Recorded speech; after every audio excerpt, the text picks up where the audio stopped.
The phone buzzed at 11:47 p.m., cutting through the silence of our Victorian home like a knife through butter. I was nursing my third bourbon in the study, staring at insurance claims that blurred together after 14 hours at the office. The text from my wife Lila made me set down my glass with deliberate precision. Staying at Monica's for the weekend. Girls' night turned into a sleepover. Don't wait up. Love you. Love you. Right. I'd heard those words so many times they'd lost all meaning, like a song played on repeat until it becomes white noise. Lila had been saying a lot of things lately that felt like white noise. I walked to the kitchen window and peered through the fog rolling in from the coast.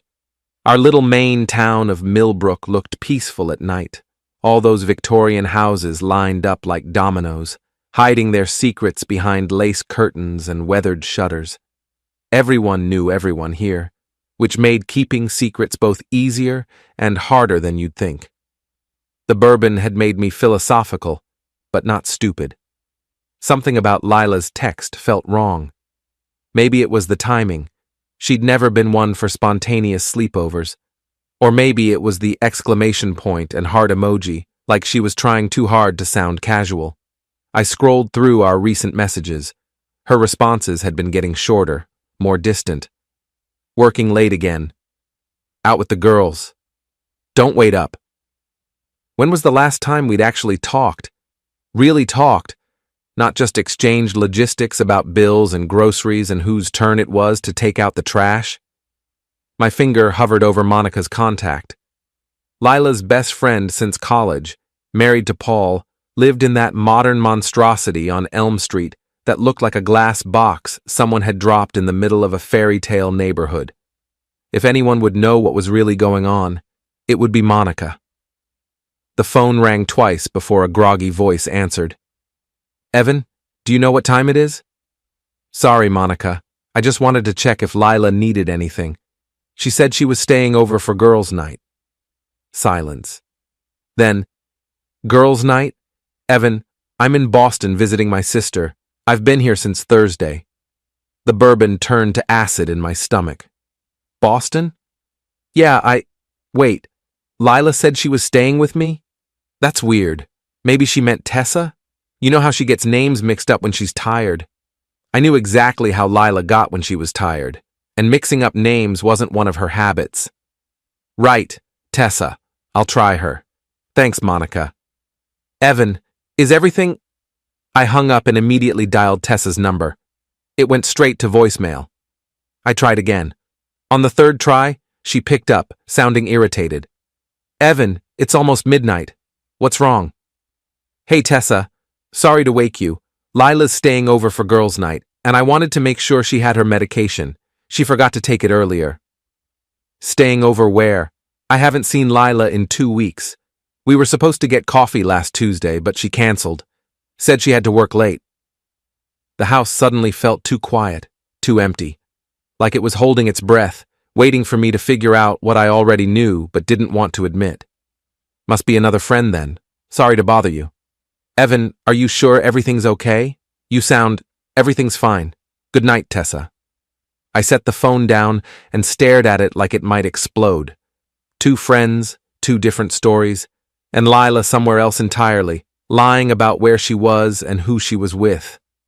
I poured another bourbon, but it tasted like disappointment. The house creaked around me, settling into its bones the way old houses do.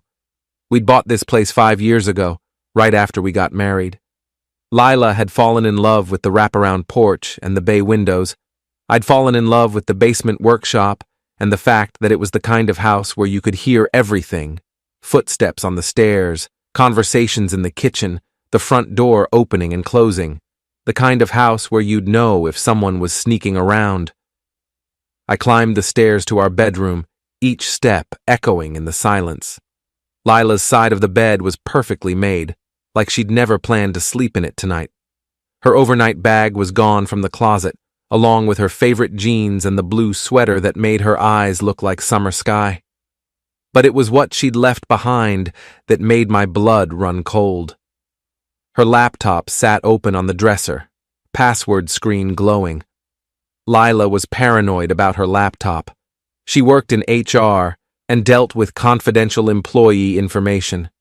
She never left it unlocked, never left it out in the open, unless she'd been in a hurry, unless she'd been distracted. I sat down in front of the screen and tried the obvious passwords first. Our anniversary, her birthday, my birthday, the name of her childhood dog. Nothing. Then, on a hunch that made my chest tight, I typed, Derek 2019. The screen unlocked. Derek Quimby, Lila's high school boyfriend, the one who'd broken her heart senior year by choosing Boston University over staying local for her. The one she still talked about sometimes when she'd had too much wine, wondering what might have been. The one who'd moved back to Millbrook 6 months ago to develop waterfront condos.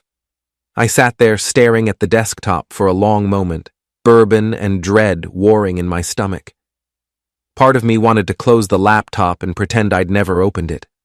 Part of me wanted to pour another drink and go to bed and wake up tomorrow to find this was all some misunderstanding. But the part of me that had spent 10 years investigating insurance fraud knew better. When people started lying about little things, they were usually hiding something big. I opened her browser history first. Lots of real estate websites, Zillow searches for expensive houses, restaurant reviews for places I'd never heard of, the kind with wine lists longer than our mortgage payment. Then I found the folder. It was buried deep in her documents, labeled Project Files, innocuous enough that most people would skip right over it. But I wasn't most people. I was a man whose wife had just lied about where she was spending the weekend. Inside were photos, dozens of them. Lila at dinner with Derek, both of them dressed up, her hand on his arm. Lila in Derek's car, a silver BMW I recognized from seeing it parked outside the fancy coffee shop downtown. Lila and Derek at the beach, her head on his shoulder, both of them laughing at something off camera. And then there were the text message screenshots. Months of them. Can't wait to see you tonight. E is working late again. The way you kissed me yesterday. I can't stop thinking about it. I should leave him. We could be together like we always planned. Soon, baby. Just need to figure out the logistics. Don't want him to get suspicious. I scrolled through message after message, watching my marriage dissolve in real time. They'd been planning this for months. Weekend getaways disguised as girls' trips. Late nights at the office that were really dinner dates. A whole secret life I'd been too trusting, too busy, too stupid to see. The last message was from yesterday. Told E I'm staying at Monica's this weekend. Can't wait to have you all to myself. This time tomorrow we'll be in bed at your place and I won't have to pretend anymore. I closed the laptop with shaking hands. The house felt different now, like it belonged to strangers. Every shared memory, every inside joke, every quiet moment we'd spent together. All of it contaminated by the knowledge that she'd been planning her escape while I was planning our future. But as I sat there in the dark, something cold and calculating settled over me. Lila thought she was so clever, sneaking around, covering her tracks. She thought I was just another clueless husband who'd never figure it out. She was about to learn how wrong she was. I picked up my phone and scrolled through my contacts until I found the number I was looking for. Frankie Morrison, my best friend since high school, construction foreman, and the kind of guy who'd help you move a body without asking questions. He answered on the second ring, wide awake despite the hour. Ev, what's wrong? You busy this weekend? Not particularly. Why? Feel like doing a little surveillance work? I'll pay you in beer and the satisfaction of watching karma in action. Frankie was quiet for a moment. Then, what did Lila do? Let's just say my wife isn't where she says she is, and she's not with who she says she's with. I'll be there in 20 minutes. And Ev, whatever you're planning, I'm in. I hung up and walked to the window, looking out at the fog-shrouded street. Somewhere out there, my wife was in another man's bed, probably laughing about how easy it was to fool her boring insurance agent husband. She had no idea that her boring husband was about to become her worst nightmare. Frankie arrived in his beat-up Ford pickup, engine rumbling like distant thunder. I was waiting on the porch with a thermos of coffee and a plan that had been forming since I'd closed Lila's laptop. "You look like hell," he said, climbing out of the truck. Frankie was built like a brick wall, 6'2", shoulders that could carry a house, hands that could crush beer cans or gently hold a crying child with equal ease. We'd been friends since we were 12, when he'd stood up to the high school bullies who thought picking on the skinny kid with glasses was good sport. "Feel worse," I said, handing him the coffee. "Thanks for coming." "Always. Now tell me what's going on." I gave him the short version, the text, the lies, the laptop, the photos. Frankie listened without interrupting, his jaw getting tighter with each detail. When I finished, he was quiet for a long moment. "Derek Quimby," he said finally. "That pretentious ass with the BMW and the fancy suits. You know him?" "Know of him. He tried to buy the lot where my crew's been working, wanted to tear down Mrs. Patterson's house to build some glass monstrosity. When she refused to sell, he started making her life hell. Property inspectors, noise complaints, the works. Real piece of work." I felt something dark and satisfying settle in my chest. "Perfect. So, what's the plan?" "First, we confirm what I already know. Then we document everything. Then—" I smiled, and it felt like winter. "Then we make sure they both get exactly what they deserve." We drove through the empty streets of Millbrook in Frankie's truck, headlights cutting through the fog. Derek lived in the new development on the hill overlooking the harbor, all modern lines and floor-to-ceiling windows, the kind of house that screamed, "I have money and want everyone to know it." The BMW was in the driveway. Next to it sat Lila's Honda Civic. "Well," Frankie said quietly, "that answers that question." I pulled out my phone and took pictures. The license plates, the house number, the timestamp. Evidence. In my line of work, documentation was everything. "You want to go knock on the door?" Frankie asked. "Not yet. Let's see what else we can find out first." We parked down the street and waited. At 2:30 a.m., a light came on in what looked like the master bedroom. Two silhouettes moved behind the curtains, and I felt my stomach turn over. "I can't watch this," I said. "You don't have to, but you need the evidence." Frankie was right. I took more pictures, hating every second of it, but knowing I'd need them later. For the divorce lawyer. For the settlement negotiations.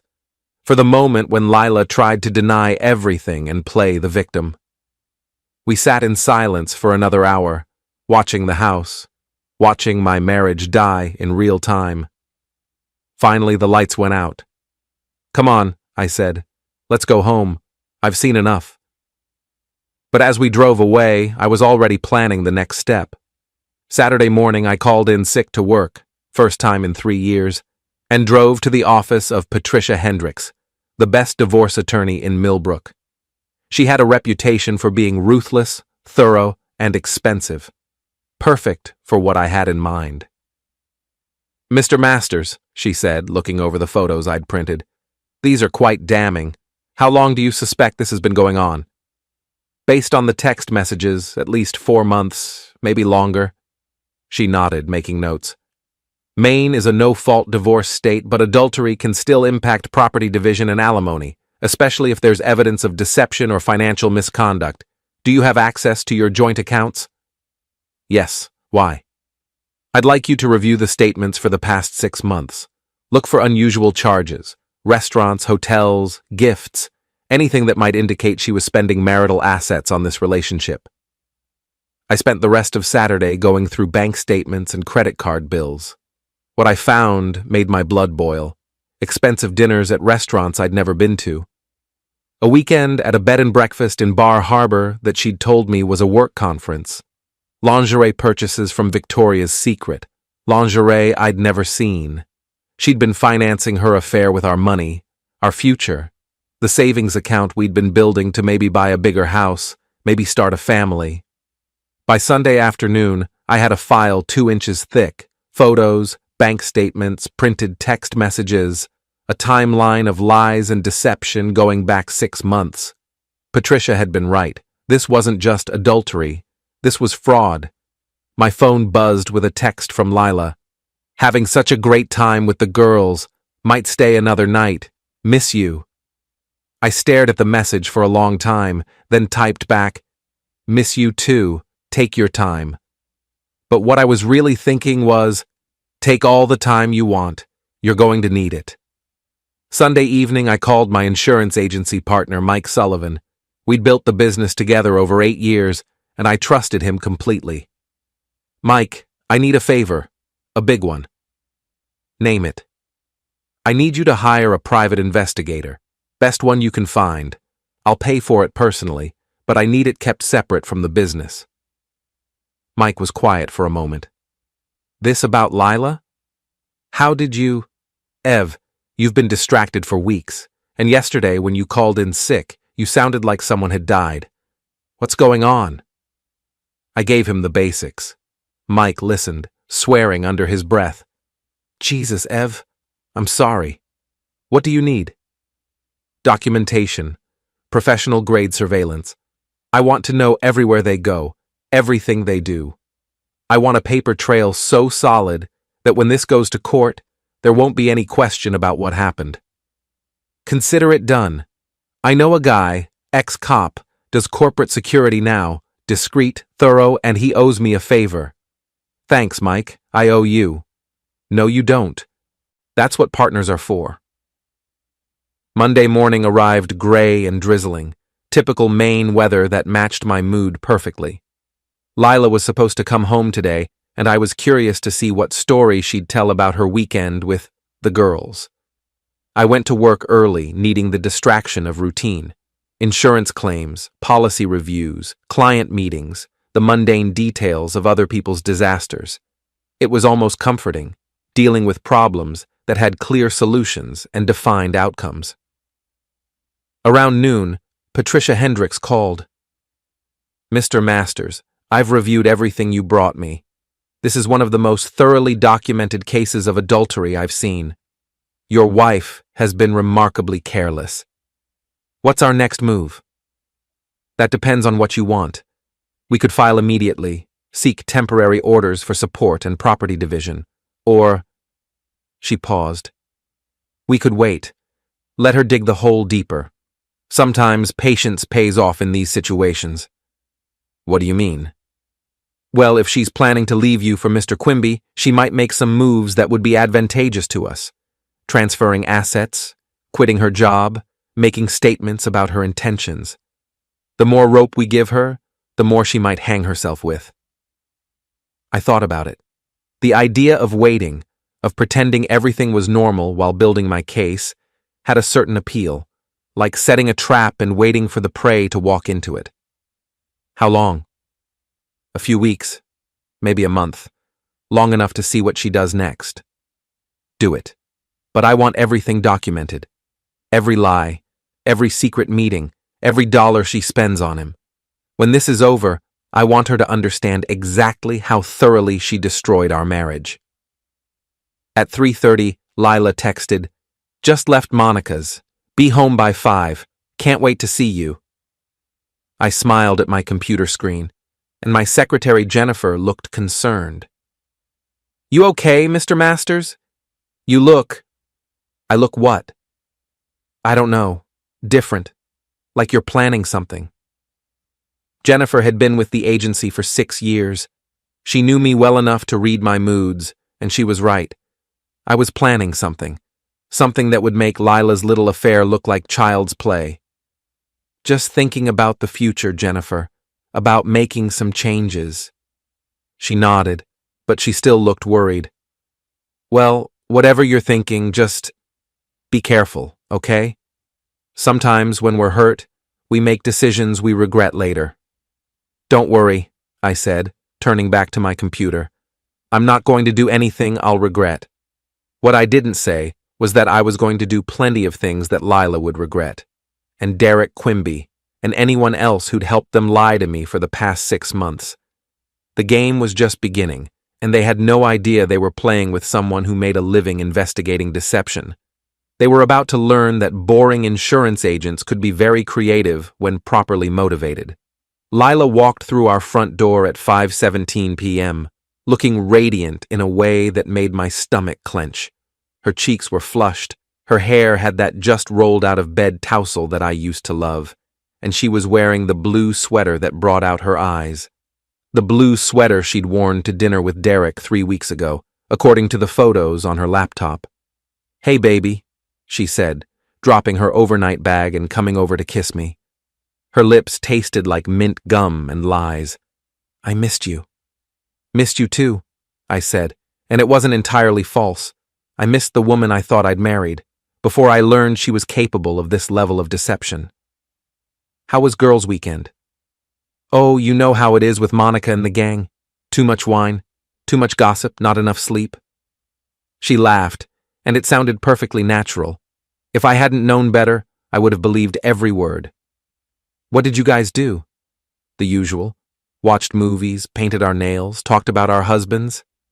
She winked at me. "Don't worry, I only said good things." I bet she did. I wondered if Derek had been listening, if they'd laughed together about her boring husband who worked late and never suspected a thing. "Monica seemed pretty tired when I talked to her," I said casually, watching Lila's face. For just a split second, something flickered in her eyes. Panic? Confusion? Then her smile was back in place. "When did you talk to Monica?" "Friday night, called to see if you needed anything. She sounded half asleep." "Oh, right. Yeah, she was exhausted. Work's been crazy for her lately." Lila turned away to hang up her coat, and I saw her hands shake slightly. Good. Let her wonder what else I knew. "So, what did you do this weekend?" she asked, settling onto the couch next to me. "I hope you didn't just work the whole time." "Caught up on some reading. Had a few beers with Frankie. Quiet weekend." "That's nice. You worked too hard." She curled up against my side, and I forced myself not to pull away. Her perfume smelled different. Expensive, unfamiliar. Another gift from Derek, probably. We ordered Chinese takeout and watched a movie, playing the roles of happily married couple with Oscar-worthy performances. Lila laughed at all the right moments, made comments about the plot, fed me lo mein with her chopsticks like we were newlyweds. But I noticed she kept checking her phone. Quick glances when she thought I wasn't looking, fingers moving in what looked like text messages during the bathroom breaks. Around 10 p.m., her phone buzzed with a call. She glanced at the screen and her face went pale. "Work," she said quickly. "I should take this. Some crisis with the Johnson account." She disappeared into the kitchen, and I could hear her voice through the thin walls. Not the words, but the tone. Soft. Intimate. Nothing like how she talked to her coworkers. When she came back, she looked flustered. "Everything okay?" I asked. "Fine. Just some paperwork I need to finish tonight. I might have to go in early tomorrow." "On a Tuesday?" "You know how it is. Crisis management." I knew exactly how it was, and it had nothing to do with paperwork. That night, Lila fell asleep quickly, curled on her side, facing away from me. I lay awake listening to her breathe, studying the curve of her shoulder, the way her hair spilled across the pillow. 6 years of marriage, 6 years of sharing a bed, sharing dreams, sharing a life, and for the past 6 months, it had all been a lie. My phone buzzed with a text from Patricia Hendricks. "PI starts surveillance tomorrow. Keep acting normal. Document everything." Acting normal. Right. Like there was anything normal about sleeping next to someone who was planning to leave you for their high school boyfriend. But I could do this. I'd spent my career investigating fraud, uncovering lies, building cases against people who thought they were smarter than the system. This was just another case, the most personal case of my life, but still just a case. And I was very good at my job. Tuesday morning, Lila was up early, showering and getting dressed with unusual care. The black skirt that hugged her curves, the silk blouse I'd bought her for Christmas, heels that added 3 inches to her height. "Big meeting today?" I asked, sipping my coffee. Something like that. Might be late tonight. Don't wait up. Another crisis? She paused in applying her lipstick. Red, bold, the color she wore when she wanted to make an impression. Just busy season. You understand. I understood perfectly. Busy season in Derek Quimby's bed. After she left, I called in late to work and drove to Derek's development office downtown. His BMW was in the parking lot, along with Lila's Honda. At 9:30 in the morning, when she should have been at her own job across town, I took pictures and sent them to Patricia, then drove to work with a smile on my face, let them think they were being clever. Every lie just made my case stronger. Around noon, Mike Sullivan knocked on my office door. Got a minute? Always. What's up? He closed the door behind him and sat down heavily in the chair across from my desk. I talked to my PI contact, guy named Ray Morrison. No relation to Frankie, different Morrison. He's good, discreet, and he's already started working. That was fast. He was between jobs, and when I told him what was going on, Mike shook his head. Guy's been married 30 years. Takes this stuff personally. What's he found so far? Mike pulled out a manila folder.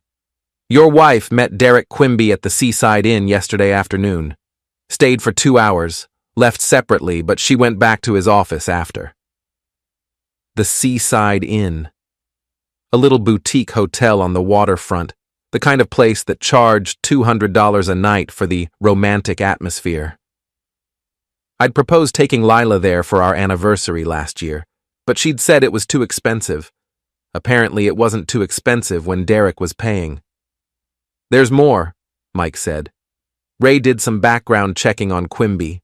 Guy's got a history, divorced twice, both times for adultery. Seems to have a pattern of going after married women. What kind of pattern? Love bombs them, makes them feel special, convinces them to leave their husbands. Then once the divorce is final and he's gotten what he wants. Mike shrugged. On to the next conquest. I felt something cold settle in my stomach. Lila doesn't know this. I doubt it. Guys like Quimby are good at hiding their history. They know exactly what to say, exactly how to play the game. So Lila wasn't just cheating on me. She was being played by a professional, a man who specialized in destroying marriages for sport. That should have made me feel sorry for her. Instead, it just made me angrier. Keep Ray on them, I said. I want to know everything. Where they go, what they do, how much money she's spending on him. Everything. You got it. And Ev, I'm sorry. I know this has to be hell. It is. But it's also clarifying. I'm seeing things clearly for the first time in months. After Mike left, I sat in my office staring out at the harbor. Fishing boats bobbed at their moorings. Seagulls wheeled overhead. Tourists wandered the waterfront taking pictures of the quaint New England scenery. Normal life, continuing as if my world hadn't just exploded. My phone buzzed with a text from Lila. Working through lunch. Might grab dinner with Monica later. Don't wait up. Monica, who was still in Boston visiting her sister. I texted back, sounds good, love you. But what I was really thinking was, lie to me again. Please. Every lie just makes this easier. That evening, I drove to Frankie's house, a modest Cape Cod on the working-class side of town.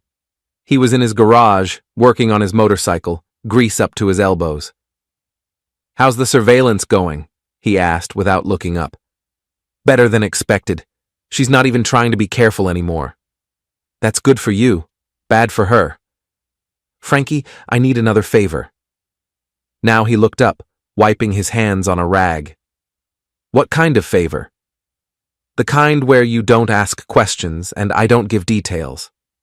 He studied my face for a long moment. This about revenge? This is about justice. There's a difference. Is there? Because the look in your eyes right now.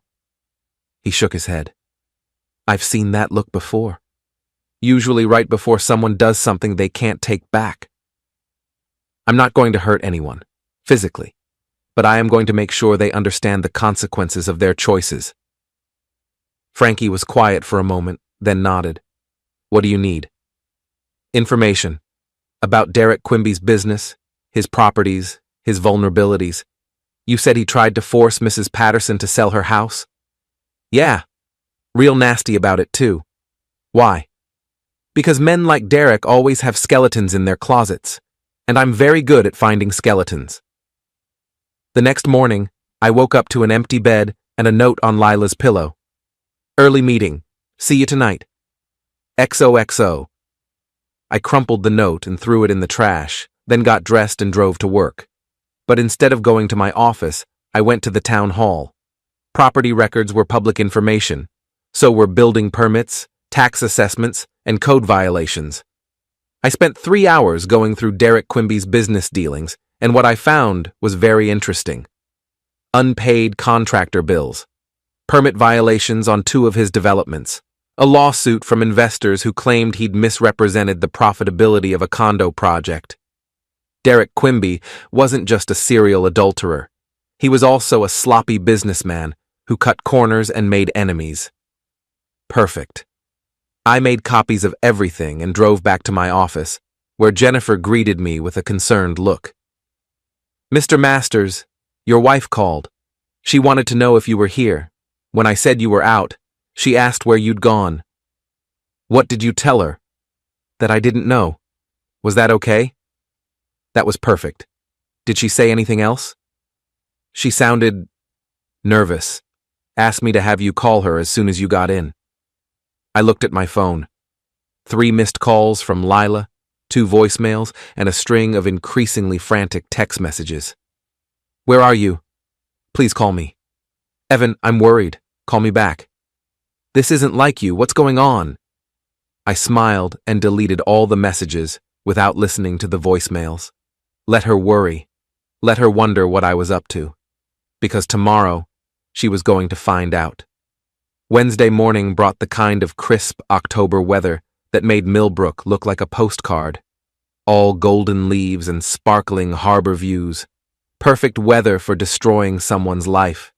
I'd spent Tuesday night preparing, documents printed and organized, phone calls made to carefully selected contacts, a plan that would unfold with the precision of a Swiss watch and the subtlety of a sledgehammer.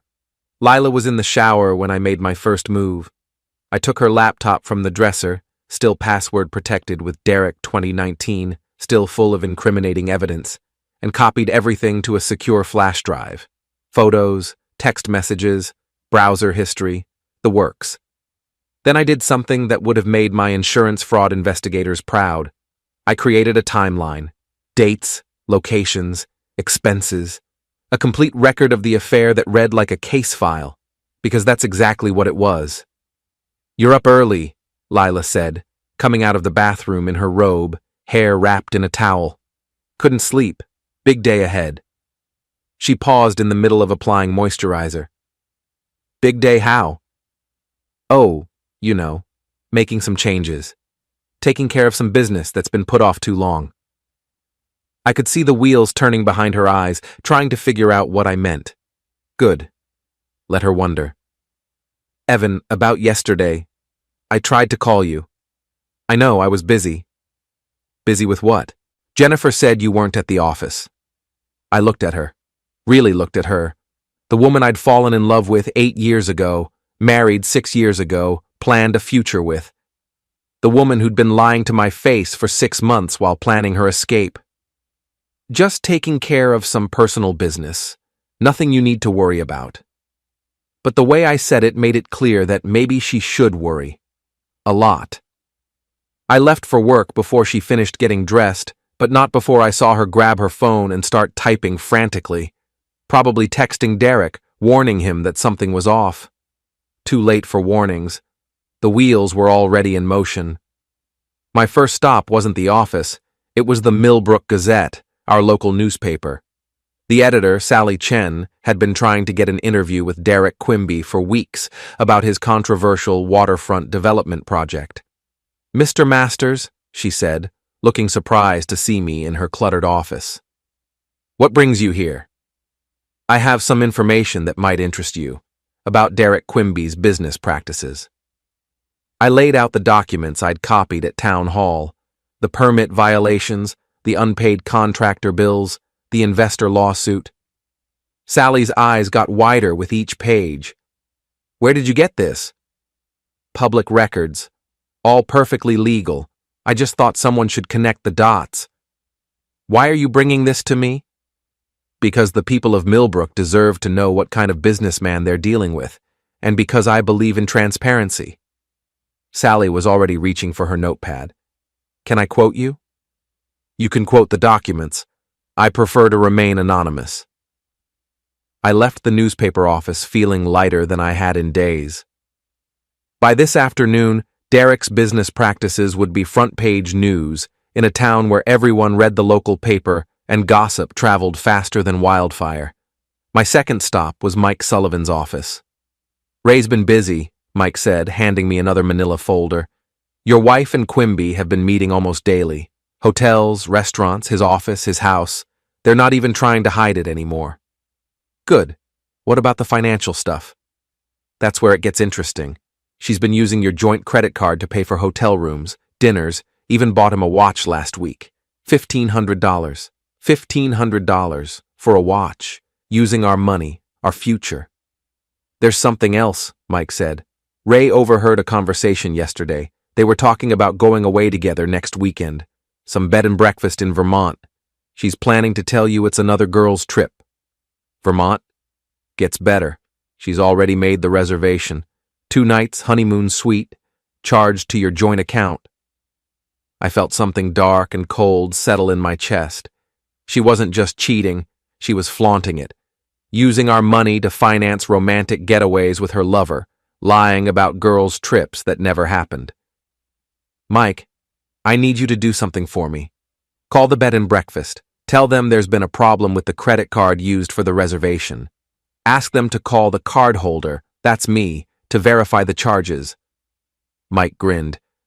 You're going to intercept the call. I'm going to have a very interesting conversation with them about unauthorized charges, and about the kind of establishment that allows married women to use their husbands' credit cards to book romantic getaways with their lovers. That's cold, Ev. I like it. My third stop was Derek's office. Not to confront him, not yet, but to deliver a message. The receptionist was a young woman with pink hair and multiple piercings who looked like she'd rather be anywhere else. I'd like to leave something for Mr. Quimby, I said, handing her an envelope. He's in a meeting. Can I tell him what this is regarding? Just give him the envelope. He'll understand. Inside the envelope was a single sheet of paper with a simple message. I know. We need to talk. E.M. No threats, no accusations, just enough to let him know that the game had changed. I was walking back to my car when my phone rang. Patricia Hendricks. Mr. Masters, I just got a very interesting call from a bed and breakfast in Vermont. Something about unauthorized charges on your credit card? That was fast. They were very concerned about potential fraud. Apparently, a woman claiming to be Mrs. Masters made a reservation for this weekend, but when they called to verify the charges, the voice on your voicemail didn't match the woman who made the reservation. What did you tell them? That you'd be happy to come in and discuss the situation in person, with your attorney present, of course. Of course. Mr. Masters, you're playing a dangerous game. If your wife realizes what you're doing, she already suspects something. But she doesn't know how much I know or what I'm planning to do about it. And what are you planning to do? I looked back at Derek's office building, all glass and steel and false promises. I'm going to give them exactly what they deserve, and I'm going to enjoy every minute of it. That afternoon, I got 3 phone calls that made my day. The first was from the bed and breakfast, very apologetic about the misunderstanding with the reservation. They'd be happy to cancel the booking and reverse the charges, given the circumstances. The second was from Sally Chen at the Gazette. Mr. Masters, I wanted to let you know that our story about Derek Quimby's business practices will be front page tomorrow. We've also received some additional tips about his personal conduct that we're investigating. Additional tips?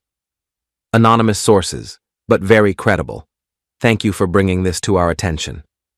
The third call was the most satisfying. Derek Quimby himself, voice tight with barely controlled anger. We need to talk. Tonight. The Anchor's End, 8 o'clock. I'll be there. Come alone. Wouldn't dream of bringing anyone else. I hung up and smiled. The Anchor's End was Millbrook's oldest bar, the kind of place where fishermen and construction workers went to drink beer and complain about the weather.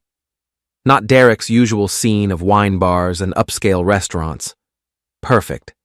Let him be uncomfortable for once. At 7:30, I drove to the Anchor's End. Frankie was already there, nursing a beer at the bar and pretending to watch the baseball game on the ancient TV. You sure about this? He asked, as I sat down beside him. Never been more sure of anything in my life. What if he gets violent? I looked around the bar. 3 construction workers, 2 fishermen, and the bartender, a former Marine named Tommy who'd thrown out bigger men than Derek Quimby with one hand tied behind his back. Let him try.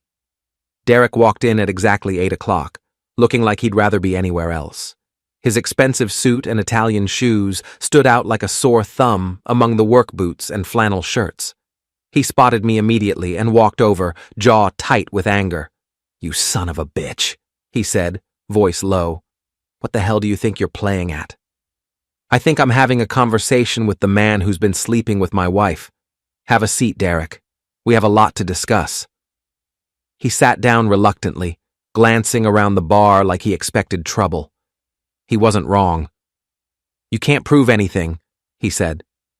I pulled out my phone and showed him one of the photos from Lila's laptop, the 2 of them at dinner, her hand on his arm, both looking like teenagers in love. Can I? His face went pale. Where did you get that? Does it matter? I have dozens more. Photos, text messages, credit card receipts, hotel records. Want to see them all? What do you want? I want you to understand something, Derek. You think you're so clever, stealing another man's wife. But you picked the wrong man this time. Is that a threat? It's a promise. By this time tomorrow, everyone in Millbrook is going to know exactly what kind of man you are. Your business reputation, your personal reputation, your future in this town, all of it's going to be destroyed. Derek leaned forward, trying to look intimidating. You can't. I already have.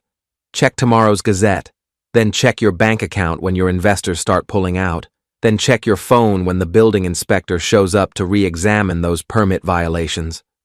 The color drained from his face completely. You bastard. I'm just getting started. You wanted to play games with my marriage? Fine, let's play. But understand the rules. I don't lose. Ever.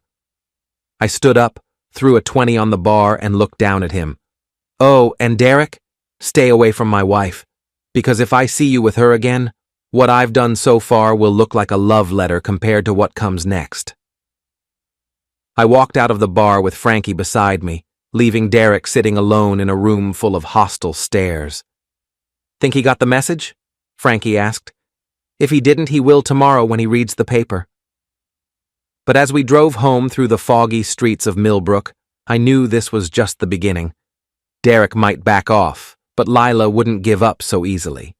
She was about to learn that her boring insurance agent husband had depths she'd never imagined, and that crossing those depths was the biggest mistake of her life. Thursday morning dawned gray and drizzling, the kind of weather that made everything look washed out and tired, perfect for what was about to unfold. I was drinking coffee in the kitchen when Lila came downstairs, already dressed for work, but moving like she hadn't slept well. She kept checking her phone, frowning at whatever she was seeing. Everything okay? I asked, all innocent concern. Fine, she said quickly, then looked at me with something that might have been suspicion. Evan, yesterday you seemed different. Is there something going on I should know about? Different how? I don't know. distant, like you're planning something. I smiled and took another sip of coffee. Just thinking about the future, about making some changes. She didn't like that answer. I could see it in the way her jaw tightened, the way she gripped her phone a little harder. What kind of changes? Oh, you'll see. I think you'll find them very illuminating. Before she could respond, I folded the newspaper, which I'd already read cover to cover, and handed it to her. You might want to read the front page. Interesting story about local business practices. She took the paper with trembling hands, and I watched her face go white as she read Sally Chen's exposé on Derek Quimby's business dealings. The headline was perfect. Local developers' shady practices exposed, unpaid bills, permit violations, and investor complaints. This is, she started, then stopped. Terrible, isn't it? The things people do when they think no one's watching. She looked up at me, and for the first time in months, I saw real fear in her eyes. Evan, what?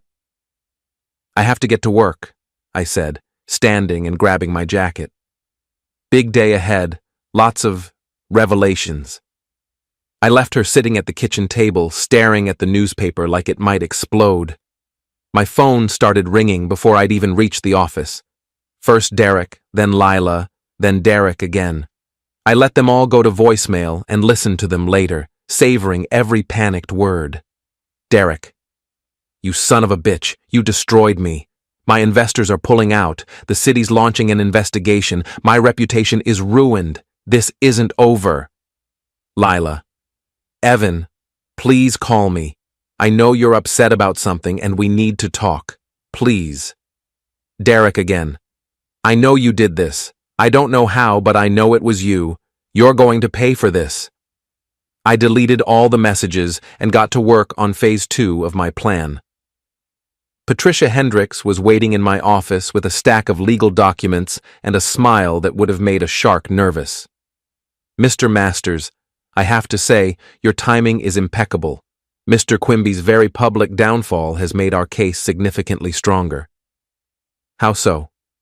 Well, it's going to be very difficult for your wife to claim she was in love with him when he's revealed to be a fraudulent businessman who preys on married women, makes her look either stupid or complicit. What about the financial stuff? That's where it gets interesting. I've documented over $8,000 in charges to your joint accounts for hotels, restaurants, gifts, and travel related to this affair. In Maine, that's considered dissipation of marital assets, which means she'll have to pay it back in the divorce settlement. $8,000. I'd known it was bad, but seeing the number in black and white made my chest tight with anger. There's more, Patricia continued. I've been in touch with Derek's ex-wives. Both of them are willing to testify about his pattern of targeting married women.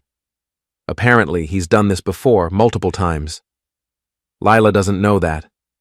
No, and when she finds out, it's going to destroy whatever fantasy she's been living in. Men like Derek are predators, Mr. Masters. They're very good at making their targets feel special, chosen. But once the conquest is complete, they move on to the next victim.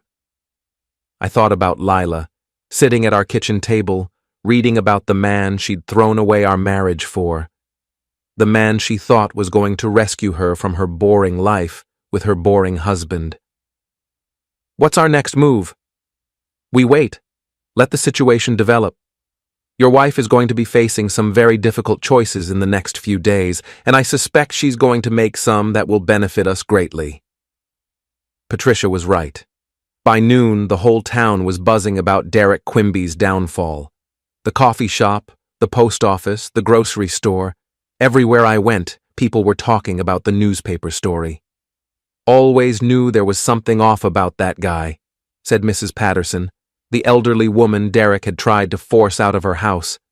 Too smooth, too charming. Men like that are always hiding something. My husband worked construction for him last year, added Maria Santos, who ran the flower shop. Never got paid for the last 2 weeks. Said there were cash flow problems. But he was driving around in that fancy BMW the whole time. The consensus was clear. Derek Quimby was finished in Millbrook. And by extension, so was anyone associated with him. Around 2 o'clock, I got a call from Mike Sullivan. Ev, you need to hear this. Ray was doing surveillance on your wife today, and she met with Monica Brennan at the coffee shop downtown. Monica's back from Boston? Yeah, and she's not happy. Ray managed to get close enough to overhear part of their conversation. Monica's pissed that Lila used her as an alibi without permission. Apparently, she's been getting calls from people asking about the girls' weekends that never happened. What did she say? She told Lila to leave her out of whatever she's doing. Said she doesn't want any part of it. Then she got up and walked out, leaving Lila sitting alone. So Lila was losing her allies. Good. Let her feel isolated, abandoned. Let her understand what it was like to have the people you trusted turn their backs on you. There's more, Mike continued. After Monica left, your wife called Derek. Ray couldn't hear the whole conversation, but she was crying. Something about everything falling apart and what are we going to do now? And Derek's response? From what Ray could tell, not very supportive. Sounded like he was more concerned about his own problems than hers. Perfect. The fairy tale romance was cracking under the pressure of reality. That evening, I came home to find Lila pacing in the living room, phone pressed to her ear. She was talking in the low, urgent tone she used when she was trying to convince someone of something. No, it looks bad, but you have to understand. The newspaper got it wrong. Derek's not like that. He's a good man. He's just been unlucky. She saw me come in and quickly ended the call. Who was that? I asked. Tessa. She had some questions about the newspaper story. What kind of questions? Lila's face flushed. Just, people are talking. You know how this town is. Someone gets bad publicity and suddenly everyone's an expert. Must be tough for Derek having his dirty laundry aired in public like that. She looked at me sharply. You sound almost happy about it. Do I? I guess I just believe in accountability. People should face the consequences of their choices. What's that supposed to mean? I sat down in my favorite chair and picked up a book, The Picture of Casual Indifference. Nothing specific, just a general philosophy. You make your bed, you lie in it. You reap what you sow. That sort of thing.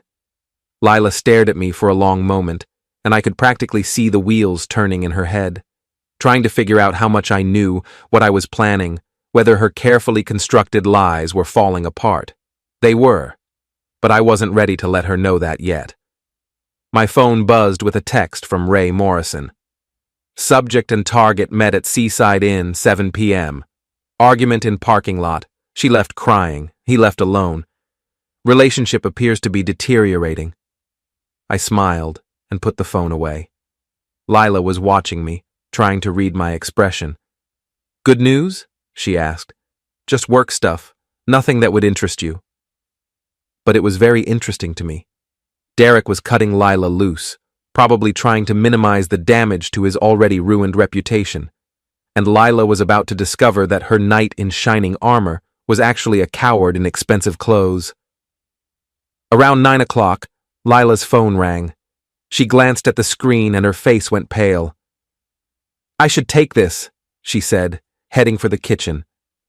But I could hear every word through the thin walls of our old house. Derek, please, we can work through this.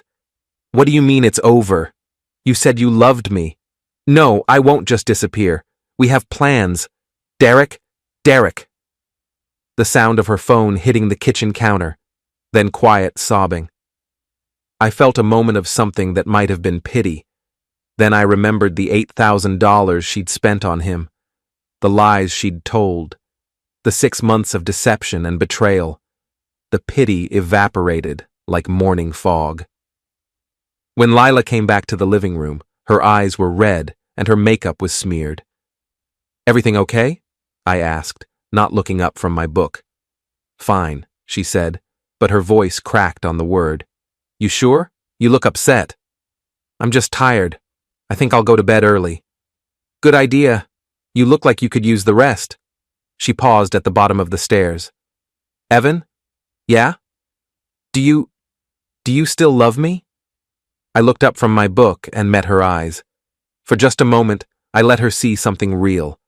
Not the casual indifference I'd been projecting, but the hurt and anger and disappointment that had been eating at me for weeks. I love the woman I married, I said quietly. I'm just not sure she exists anymore.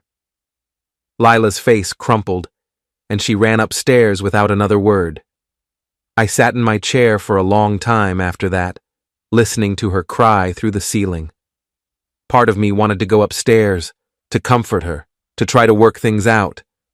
But that part was getting smaller every day, because every tear she shed now was nothing compared to the tears I'd shed alone in this house, wondering where my wife really was and who she was really with. Tomorrow, she was going to learn that actions have consequences, and that sometimes the person you hurt the most is the one best equipped to hurt you back. Friday morning arrived with the kind of brilliant autumn sunshine that made everything look crisp and clear, perfect weather for endings. I woke up early to find Lila's side of the bed empty and cold. Downstairs, I found a note on the kitchen counter. Couldn't sleep. Went for a drive. Need to think. Back later. L. I crumpled the note and threw it in the trash, then made coffee and settled down to wait. Because I knew exactly where she'd gone and exactly what she was going to find when she got there. My phone rang at 8:30. Ray Morrison. She's at Quimby's house, he said without preamble. Been there since 7. Lot of shouting going on. Neighbors are starting to notice. Good. Let them notice. You want me to get closer? Try to hear what they're saying? No need, I can imagine. And I could. Derek trying to distance himself from the scandal, Lila begging him not to abandon her, both of them realizing that their fairy tale romance had turned into a nightmare. At 9:15, Patricia Hendricks called. Mr. Masters, I have news. Derek Quimby's business partners filed for emergency dissolution of their partnership this morning. Apparently they're trying to distance themselves from the scandal before it destroys their other projects. What does that mean for him? Financial ruin, most likely. He's going to lose everything, his business, his house, his reputation, and men like Derek don't handle failure well. Meaning? Meaning he's going to be looking for someone to blame, and your wife is a very convenient target. Perfect. Let Derek throw Lila under the bus. It would just make my case stronger. At 10:30, my phone buzzed with a text from Lila. We need to talk. Coming home now. I smiled and put the phone away. Yes, we definitely needed to talk. She walked through the front door at 11:15, looking like she'd been through a war. Her hair was disheveled, her makeup smeared, her clothes wrinkled. But it was her eyes that told the real story. Red-rimmed, desperate, full of the kind of panic that comes from watching your world collapse. Evan, she said, voice barely above a whisper. We need to talk. I figured we might. Have a seat. She perched on the edge of the couch like she might need to run at any moment. I don't know how to say this. Try the truth. It's refreshing. She flinched like I'd slapped her. I've made some mistakes. Mistakes. Interesting word choice. Please don't make this harder than it already is. I leaned back in my chair and studied her. 6 months ago, this woman had been the center of my universe. Now she looked like a stranger, hollow-eyed, desperate, broken. Okay, I said. I'm listening. I've been seeing someone, Derek Quimby. It started as just friendship, but it became more. How much more? We had an affair for about 6 months. 6 months. I let the words hang in the air. That's a long time for a mistake, don't you think? Tears started rolling down her cheeks. I know how it sounds. But Evan, you have to understand, I was unhappy. We barely talked anymore. You were always working. I felt invisible in my own marriage. So you decided to fix that by sleeping with another man. It wasn't like that. Derek made me feel alive again. He made me feel beautiful, wanted, special, like I mattered. And I didn't. You took me for granted. We both did. We got comfortable, complacent. The spark was gone. I nodded slowly. So you thought you'd find that spark with Derek Quimby? Yes, and I did, for a while. But not anymore. She broke down completely then, sobbing into her hands. He's gone, Evan. He said it's over, that he can't be with me anymore, that the scandal has ruined everything, and he needs to focus on saving his business. Ah. So now that Prince Charming has turned back into a frog, you want to come home? Don't say it like that. Please. How should I say it, Lila? Because from where I'm sitting, it looks like you threw away our marriage for a man who dumped you the second things got difficult. I know how it looks. Do you? Do you really? I stood up and walked to the window, looking out at our neighborhood, the place where we'd planned to build a life together. Because I don't think you have any idea how this looks. I turned back to her, and she must have seen something in my face that scared her, because she shrank back against the couch. Evan? Let me tell you how this looks, Lila. It looks like a woman who lied to her husband for 6 months, who used their joint money to finance hotel rooms and romantic dinners with her lover, who involved her friends in an elaborate web of deception, who was planning to leave her husband for a man she barely knew. Her face went white. How do you know all that? Because I'm not the stupid, boring husband you thought I was. I'm an insurance investigator, remember? I'm very good at uncovering fraud. I walked to the desk and pulled out a thick manila folder. Would you like to see the evidence? Photos of you and Derek at restaurants, hotels, his house. Copies of text messages from your laptop. Yes, I know the password. Credit card statements showing $8,000 in charges related to your affair. A complete timeline of your deception. She stared at the folder like it was a bomb. You've been spying on me. I've been documenting the destruction of our marriage. There's a difference. Evan, please. I know I made mistakes, but we can work through this. I love you. I want to save our marriage. Do you? Because 6 months ago you were texting Derek that you wanted to leave me, that you'd never loved me the way you loved him, that you couldn't wait to start a new life together. I was confused. I wasn't thinking clearly. No, you were thinking very clearly. You were planning your exit strategy. The only thing you didn't plan for was Derek turning out to be exactly what he is, a predator who targets married women and then discards them when they become inconvenient. Lila's sobs were getting louder, more desperate. Please, Evan, I'll do anything. I'll go to counseling. I'll quit my job. I'll do whatever it takes to fix this. You can't fix this, Lila. You can't unfuck Derek Quimby. You can't unlive 6 months of lies. You can't unspend $8,000 of our money on your affair. Don't talk like that, please. Why not? Because the truth hurts? Because you don't like hearing about the consequences of your choices? I walked over to where she sat and looked down at her. You want to know what really hurts, Lila? It's not just the cheating. It's the lies, the elaborate deception, the way you looked me in the eye every morning and pretended to be my loving wife while planning your escape. I never wanted to hurt you. But you did. You destroyed our marriage, our future, our trust. And for what? For a man who dumped you the second his reputation was threatened? She looked up at me with desperate eyes. What can I do? Tell me what to do to fix this. I sat back down and opened the manila folder, pulling out a legal document. You can sign these divorce papers. Her face went completely white. Divorce papers? Drawn up by the best attorney in town. No-fault divorce, but with provisions for the dissipation of marital assets, adultery, and fraud. You'll be responsible for paying back the $8,000 you spent on Derek, plus my legal fees. I get the house, the car, and most of our savings. You get to start over with nothing, just like you wanted. Evan, no. Please. This is what you chose, Lila. This is what 6 months of deception gets you.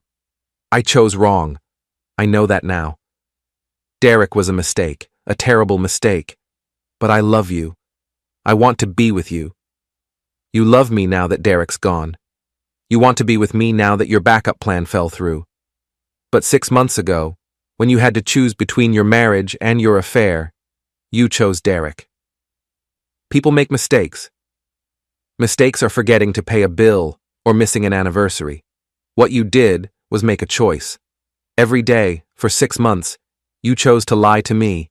You chose to betray our marriage. You chose Derek over me. I stood up and walked to the door. I'm going out for a while. When I come back, I want you gone. Take whatever you need for now.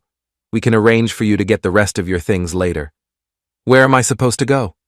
I don't know. Maybe Derek will take you in. Oh wait, he already made it clear he doesn't want you anymore. Evan, please. Sign the papers, Lila. Don't make this harder than it has to be. I left her sitting on our couch, surrounded by the wreckage of the life she'd chosen to destroy. I drove to Frankie's house, where I found him in his garage working on his motorcycle. He took one look at my face and handed me a beer. It's done? He asked. Almost. She's at the house now, probably packing. How do you feel? I thought about it. Empty, relieved, angry, sad, all at the same time. That's normal. You've been through hell. Yeah, but I'm coming out the other side, and she's not. Frankie was quiet for a moment. You think you went too far? Do you? I think you did what you had to do. She made her choices, and choices have consequences. We sat in comfortable silence, drinking beer and listening to the sounds of the neighborhood, normal life, continuing despite the drama. Around 5 o'clock, my phone buzzed with a text from Lila. I'm staying at my sister's in Portland. I signed the papers. They're on the kitchen table. I'm sorry, Evan, for everything. I showed the text to Frankie. That's it then, he said. That's it. But it wasn't quite over.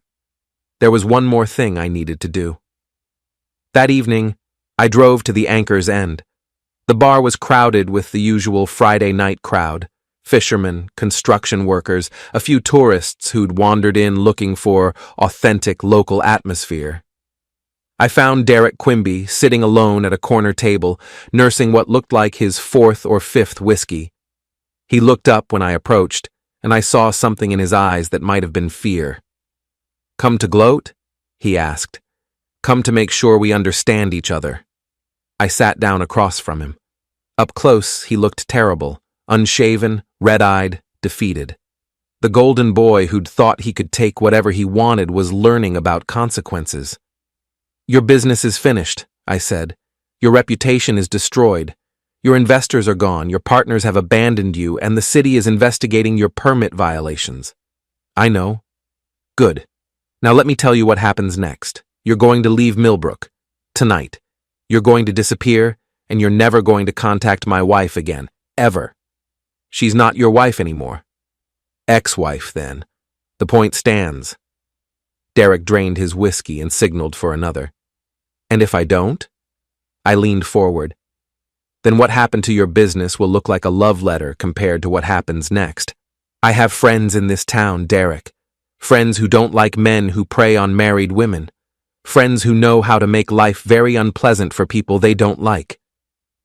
Is that a threat? It's a promise. You destroyed my marriage, but I destroyed your life. We're even. But if you ever come near Lila again, if you ever try to contact her, if I even hear that you're thinking about her, the deal is off. Derek stared at me for a long moment. Then he nodded. Good. Your moving truck better be gone by Sunday, or we're going to have problems. I stood up and threw a 20 on the table. Have a safe trip, Derek. And remember, I'll be watching. I walked out of the Anchor's End and into the crisp October night. The harbor sparkled under the streetlights, fishing boats bobbed at their moorings, and somewhere in the distance, a foghorn sounded its lonely warning. It was over. 6 months of lies, deception, and betrayal ended in a single day. Lila was gone, Derek was finished, and I was free. Free to start over. Free to build a new life. Free to find someone who understood the value of honesty, loyalty, and commitment. I drove home through the quiet streets of Millbrook, past the Victorian houses with their glowing windows and their hidden secrets. But my house was different now. Clean. Honest. Mine. I parked in the driveway and walked up to the front door, fishing for my keys. On the porch was a single envelope with my name written in Lila's careful handwriting. Inside was a short note. I know you'll never forgive me, and I don't blame you. But I want you to know that what I felt for Derek was real, even if it was wrong. I hope someday you can find happiness with someone who deserves you. I'm sorry for everything. Lila. I read the note twice, then crumpled it up and threw it in the trash. What she'd felt for Derek was real. Good for her. What I'd felt for her had been real too, and she'd destroyed it without a second thought. But that was her loss, not mine. I poured myself a bourbon and sat in my favorite chair, looking around the living room. Tomorrow, I'd start redecorating. New furniture, new colors, new everything. A fresh start in a clean house. My phone buzzed with a text from Patricia Hendricks. Divorce papers filed. Should be final in 60 days. Congratulations on your freedom. Freedom. Yes, that's exactly what this was. I raised my glass in a silent toast to the empty room. To new beginnings, I said out loud, and to the satisfaction of a job well done. Outside, the fog was rolling in from the harbor, wrapping around the old Victorian houses like a blanket. But inside, everything was crystal clear. Lila had wanted excitement, passion, a grand romance. Instead, she'd gotten public humiliation, financial ruin, and abandonment by the man she'd sacrificed everything for. Derek had wanted another conquest, another married woman to add to his collection. Instead, he'd gotten exposure, disgrace, and exile from the town he'd tried to dominate. And me? I'd gotten exactly what I'd set out to get. Justice, revenge, and the knowledge that sometimes the boring insurance agent gets the last laugh. The weekend was over, and so was her happy ending.